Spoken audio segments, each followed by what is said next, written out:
حبايبي عاملين ايه؟ يا رب تكونوا بخير. كل سنه وانتم طيبين.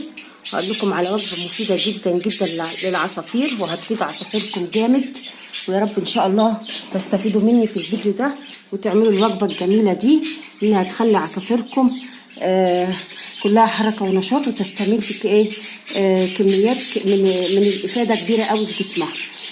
خلي بالكم، انا حبايبي هعمل وجبه البيض بحب الرشاد. انا معايا بيضايه مسلوقه اهيت، وجبه بسيطه قوي وهحطها لهم وبيحبوها على فكره، وبكررها مرتين في الاسبوع. وادي حب الرشاد اللي هو زي ده، انا خدت كميه من الكيس اللي هو ده وطحنتها في الكبه بتاعتي وعملتها كده بودره زي ما انتم شايفينها. كمان انا خدت قشره البيضايه وطحنتها برضو، علشان انا عايزاها مطحونه، مش عايزاها اهرسها واكسرها بس.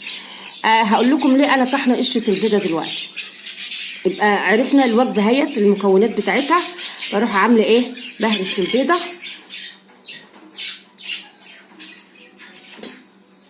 بهرس البيضه خالص كده اهو، بفتتها معايا. خلي بالكم كده عشان ان شاء الله تعملوها لعصافيركم، عشان عصافيركم تدينا انتاج وفير. وطبعا البيض كله مفيد، البيض كله كالسيوم، البياض فيه كميه عاليه من الكالسيوم، والصفار طبعا فيه بروتين. وحب الشباب انا اتكلمت عن الفايده بتاعته قبل كده، وبقولها تاني ان هو محفز طبيعي قوي للعصافير. كمان حب الرشاد بينشط الخلايا التناسليه عند الاناث، اللي هي بينشط خلايا المبيض، بينشط كمان الخلايا التناسليه في الذكور، محفز قوي للذكور، بينشط الدوره الدمويه، بيمنع تصلب الشرايين، وبيقوي من عضله القلب، والعصافير بتحبه. وده برضو بيدي حركه ونشاط في جسمهم. غير كده كمان انه بيخليه ريشهم ناعم وجميل. ده بالنسبه لحب الرشاد. بالنسبه قلت للبيض في كميه كبيره من الكالسيوم اللي بتحافظ على العظام، وخصوصا لو في كمان زغاليل، بتخلي الزغاليل يطيروا يتعلموا الطيران بسهوله. كمان لو جسم العصافير محتاج بروتين، فهو الصفارها كله بروتين. يعني وجبه متكامله ومغذيه 100%. قشر البيض برضو فيه كميه كبيره قوي من الكالسيوم، هتفيد عصافيركم. فعشان كده انا طحنته. وليه طحنته؟ ما هرستوش كده بايدي او بالحاجه. ليه؟ لان طحنته في الكب عشان يبقى بودره، عشان لما اضيفه على الحاجات ديت العصافير ما تعرفش ان ده قشر البيض، فلما تستطعم الوجبه وتاكلها ما تستسهلش بعد كده انها تتعود انها العصافير تبيض وياكلوا القشر، يكسروا بيضهم وياكلوا القشر بتاعه.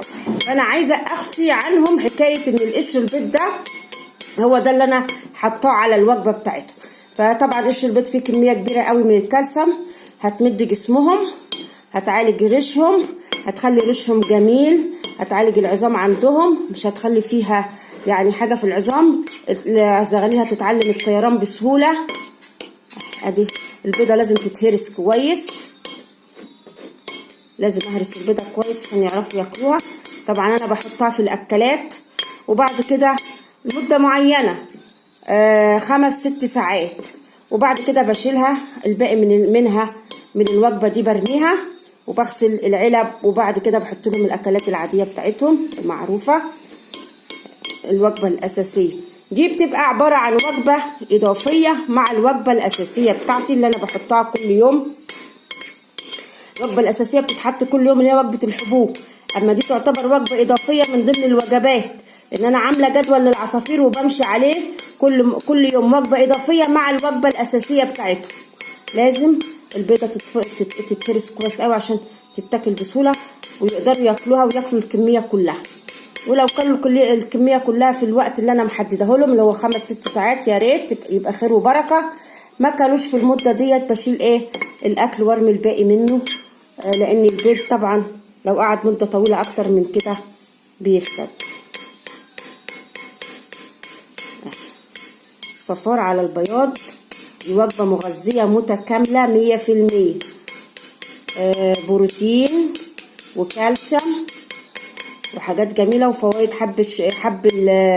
حب الرشاد هياخدوها كلها وجسمهم كله هيبقى ما شاء الله عليهم متكامل. وجبة متكاملة. وبرده وجبة البيض بالبقسماط بحب الرشاد برده وجبة حلوة. وجبة البيض بعظام السيبيا برده وجبة جميلة. الوجبات التانية الحلبة المنقوعة برده وجبة إضافية مع الوجبة الأساسية. الغلة المنقوعة وجبة إضافية. الخبز المبلل بالمية، كل دي وجبات إضافية أنا بغذي بيها العصافير وبعوض. بتدي الحاجات دي بتديهم فيتامينات وأملاح وبروتين وكالسيوم.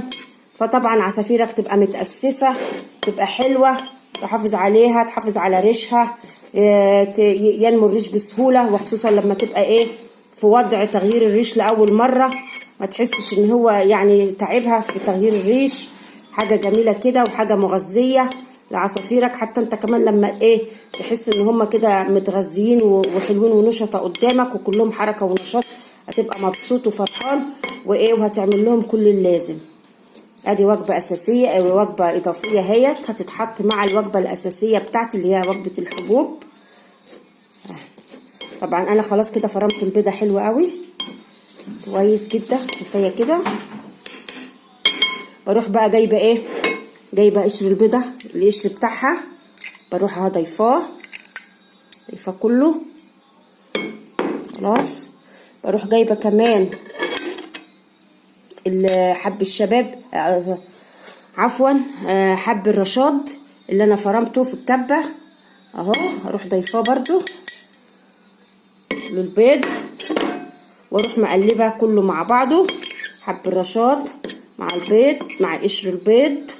قشر البيض طبعا كده كله هيت كده. هنضمن ان الوجبه دي هتتاكل وكل حاجه هتخش جسمهم، وانهم مش هيعرفوا ان فيها قشر بيض مفروم على الوجبه.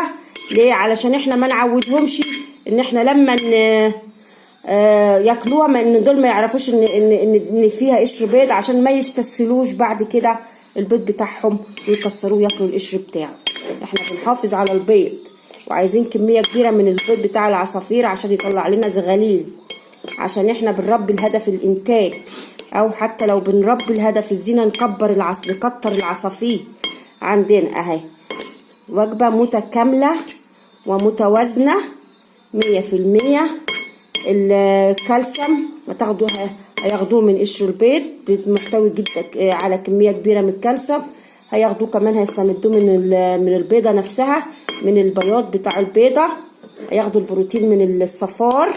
حب الشباب طبعا له فوائد كتير في حالة التزاوج، في حالة التخصيب، في حالة ان هو بيزود نسبة زيادة التخصيب عند الذكور، وبينشط المبايض عند الإناث، بيخلي الريش جميل، بيعالج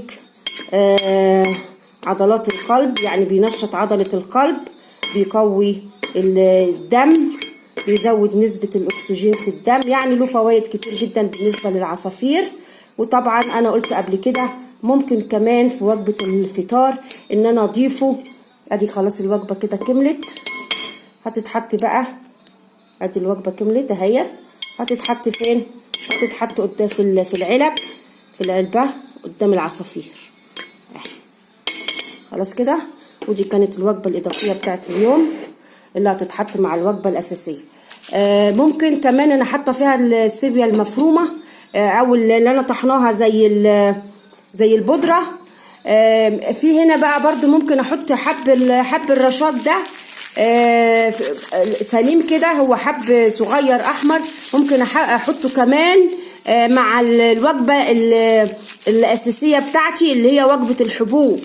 وممكن احطه مفروم زي البودره كده اهوت برضو في وجبه الاساسيه بتاعتي اللي هي وجبه الحبوب. وممكن اعمله بالطريقه ديت مع وجبه البيض بقشر البيض زي ما انتوا شفتوه كده. ودي وجبة جميلة جدا متوازنة متكاملة، هتفيد جسم العصافير، هيستمدوا منهم كل حاجة كويسة، الطاقة والحركة والنشاط والكالسيوم والبروتين، ومحفز قوي للذكور وللإناث، بيعمل على التزاوج وبيزيد من نسبة الخصوبة عند الذكور، بيزود يعني بيخلي كمية الريش حلوة زاهية ناعم. ادي يا جماعة الوجبة دي بتنضاف مع الوجبة، بتتحط مع الوجبة الايه الأساسية بتاعتي اللي هي وجبة الحبوب. وما ننساش برضو بعد ما بيفطروا الوجبة الأساسية بنحط الوجبة اللي هي ديت ودي اللي كان عليها الدور عندي، الوجبة الإضافية. كمان ما ننساش الأملاح المعدنية نحطها، قلت نحطها مرة في أول الأسبوع ومرة في آخر الأسبوع. ما ننساش يا جماعة اللي هينسى الأملاح المعدنية اللي هو الأملاح ديورسيف اللي هينساها يحط بديل ليها اللي هو الجزر، وخصوصا الجزر بقى هيبقى كمان محفز طبيعي، هياخدوا منه برضو الأملاح المعدنية اللي هي الصوديوم والبوتاسيوم واليود. فيعني كل حاجة حلوة للعصافير، وكل حاجة العصافير بتستفيد منها، ما تستخسرهاش فيها. وانت ان شاء الله لما تهتم بيها وتأكلها كل الحاجة المفيدة هتلاقي نفسك ان عصافيرك زادت في الحجم، هتلاقيها ان هي ريشها جميل، هتلاقي الزغليل بتطلع ريش بسهولة، هتلاقيها كمان انها بتبيض كميات كبيرة من البيض، هيلاقي انتاجك زادت. وده طبعا بيبقى رزق من عند ربنا، فاحنا يعني ايه بنستنى وبنصبر على رزقنا لحد ما ربنا سبحانه وتعالى بيدينا انتاج للعصافير زي ما احنا عايزين، طالما ان احنا ما اهملناش فيهم، وطالما ان احنا محافظين عليهم وبنهتم باكلاتهم وبنهتم بالاملاح والفيتامينات. ما ننساش برضو الفيتامينات، وكل ده بنقدمه للعصافير. طبعا كل ده مش هنبذل معاهم، لو بذلنا حتى شويه مجهود معاهم كده ونلاقيهم قدامنا حلوين هنبقى فرحانين. وده هو دي الوجبه الاضافيه اللي كنت هقدمها لهم، بس كنت عايزه اعملها معاكم علشان تشوفوها.